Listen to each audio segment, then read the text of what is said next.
is the nominee of the Republican Party, but he's saying, I'm not going to release my taxes. It is time for Donald Trump to follow his own words, to face the music, and give the American voters what we deserve, the facts. We cannot afford to be tricked by Trump. And let me just say this. Donald Trump has bragged over and over again about how he uses every dodge he can to avoid paying taxes. He jokes about this. He brags about it. He seems to think that it's a great, admirable trick. I don't agree with that. Nobody here likes paying taxes. Nobody likes paying taxes. I don't like paying them. But where does the money go? It goes to our troops. I'm one of 2 senators that have a kid in the military who's deployed overseas right now. Who supports our troops? It's taxpayers. Who supports our veterans? It's taxpayers. Who supports police and firefighters and teachers and public parks? It's taxpayers. Who supports the rebuilding of roads and bridges and keeping water and air clean? It's taxpayers. Who pays for these things? We do. All of us. It's a responsibility. It's a patriotic duty. We are citizens of an extraordinary nation. That's the deal. If you've spent your whole life laughing and bragging about how you use every trick possible to avoid paying taxes, and now you want to see that you're going to be a great commander-in-chief for the troops, you want to say, I'll be great for the vets. Donald Trump has been stiffing our troops, and stiffing our vets, and stiffing our teachers, and stiffing our police, and stiffing our firefighters along his whole life. And now he says he's suddenly going to be great. We cannot afford to be tricked by Trump. I know so many successful businessmen and women who would never dream of acting that way, and he could learn a lesson from them. The last and final part of the plan is to do more to support working families. Talked about a few of those items, but we got to catch up with how people actually live and work in the 21st century. Today, in many 2-parent households, both parents work. And we have a lot of 1-parent households that have to juggle so much, so we need quality, affordable child care. We need to enact paid leave for workers so you don't have to lose a paycheck to stay home if you're sick at a parent. And at a time when more women are breadwinners than ever before, we've got to have equal pay for women. It will help families economically advance, and it's the right thing to do.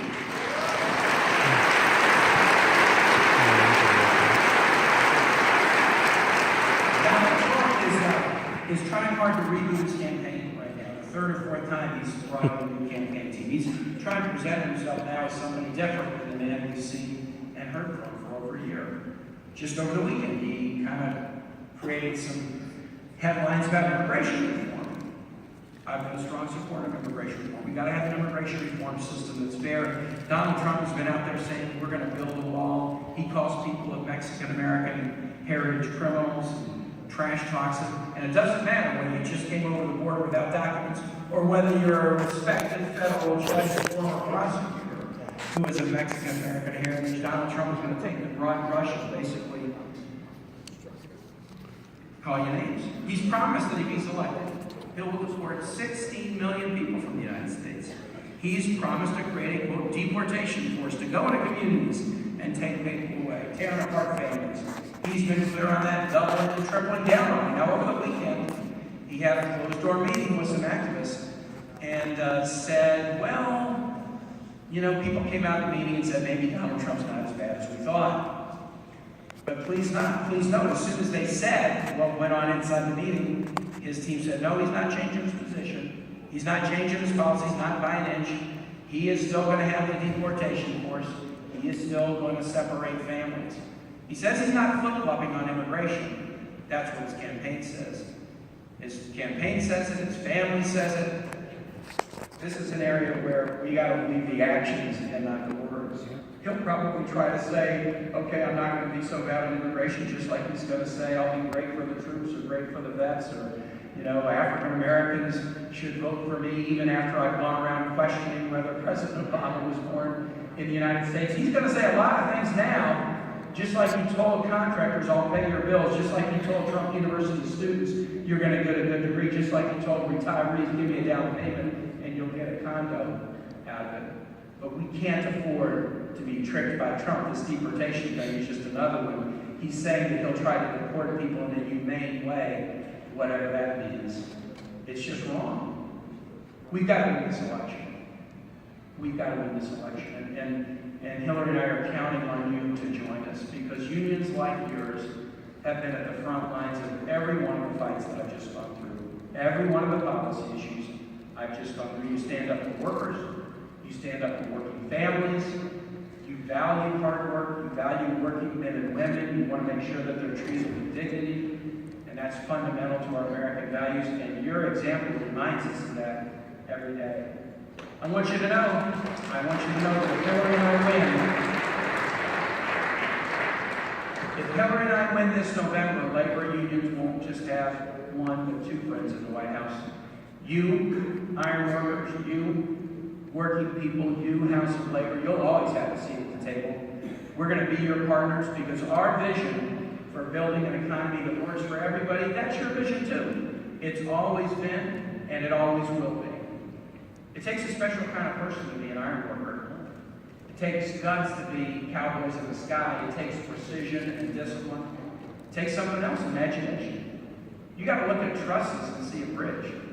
You got to look at a heap of rails and see a balcony.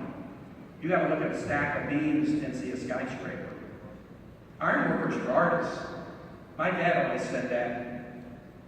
I know it. You made your mark all over America, in every iconic building and every skyline, from New York to Chicago to right here in Las Vegas.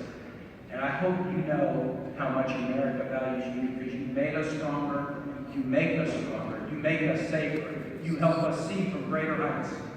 We have a very tough fight ahead. I told you that I'm 8-0 in elections, but I never win by much. I'm kind of barely likable enough, apparently. All my fights are hard. Part of it's because my fights have been in Virginia, which is an easy state. But what I do is I put something in my brain about every race, and this is why I win. What I put in my brain is, you're the underdog, don't be the winner.